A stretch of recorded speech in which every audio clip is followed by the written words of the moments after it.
Before we start, guys, please make sure you stay until the end. If you make one common mistake, you may end up spending, guys, thousands of dollars in repairs. Stay with us, we'll explain what it is.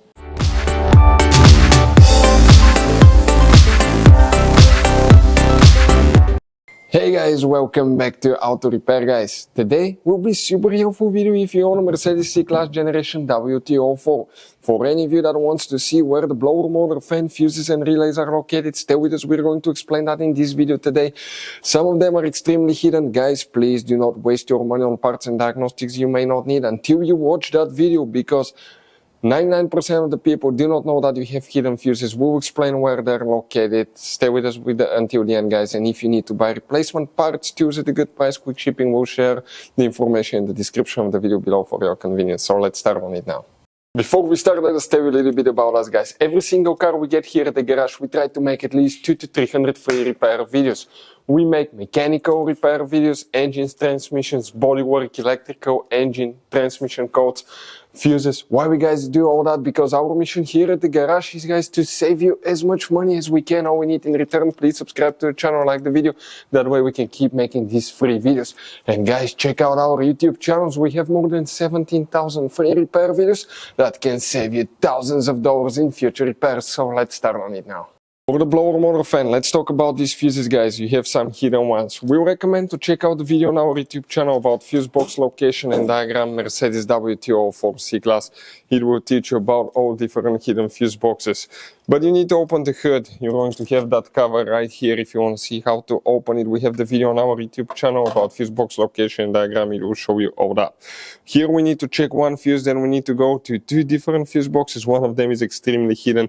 Make sure you stay until the end. So before we start, guys, let's explain why it's always a good idea to test fuses and relays. Guys, let's explain why it's super important to test fuses and relays. That way you do not spend money on diagnostics, parts, repairs you may actually not even need. So, guys, you have different kinds of fuses and relays. We're talking about the maxi fuses, standard fuses right here. You have, watch how many different kinds of relays as well. Now, these fuses, sometimes you can clearly see if a fuse is burnt or not by looking at the element. But sometimes it's really sneaky. They can burn here on the side. It's hard to see. Some fuses will not be visible as well. And we had people that will spend thousands of dollars in repairs, replacing modules, even engine computers, when all they had to do, they assumed they had a good fuse. They pulled it out, they saw it, and they assumed it was good. But guys, you can easily test these fuses, and on some of these, most of them, they have even the terminals on top that allows you to check them with a voltmeter and find out if it's good or bad. You see, that's a good fuse. If it's blown, okay, like this one here, it's blown, nothing. Check this thing out, no connection. One next to it, okay. Right here, let me get good contact point. That's a good fuse, guys. You can see you can test them. Now, relays are harder to test, but with the voltmeter, fuses are super easy to test. All we have to do is set it on that setting and practically your home resistance setting, and you can find, guys, okay, if it works or not. For instance, that one was the good fuse. You can see it's going to go down to 0 ohms resistance, or you can go ahead, remove it and test it the same way, guys. It should have 0 ohm resistance. Now, relays, guys, are a little bit more complicated, but it's doable. It will take you a minute or two to find out how to do that. Now, we'll put, guys, links to a video that will explain how to test relays, how to test fuses, which battery terminal you need to reconnect and disconnect first if you're doing repairs, because that can cause modules to burn as well, and that can cost you thousands of dollars in repair. Check out the videos, they will be in the description of the video below. So let's start on it now.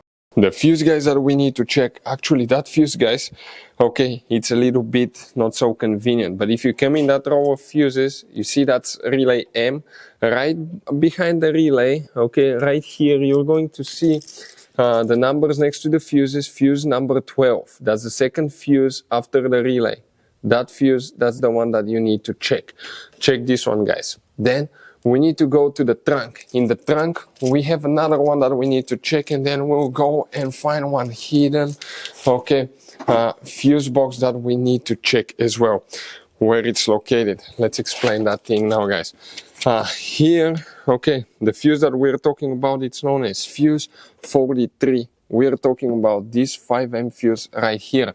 After that, you have a hidden fuse that most people do not know that it even exists. And we want to show you where you can expect to find it. Come here now. This fuse box, guys, if you see right here next to the car battery, this is the battery positive jump start terminal, right? That's also known as pre-fuse box, guys. This pre-fuse box has many different fuses inside of it. And now, okay, I want to show you guys this one. If you have up to 2010, you're going to have that fuse box. If you have after 2010, without the eco start stop is that fuse box, with the eco start stop is that one. Now we have different, guys, okay, different fuses that we'll need to check depending on which year you have. If you have up to 2010, first you're going to check fuse number 100. We're talking about this fuse right here. Fuse number 100 goes to right here. That's for the blower motor fan heater fuse, guys, here. Then if you have 2010 without an eco start stop, you need to check fuse number 158.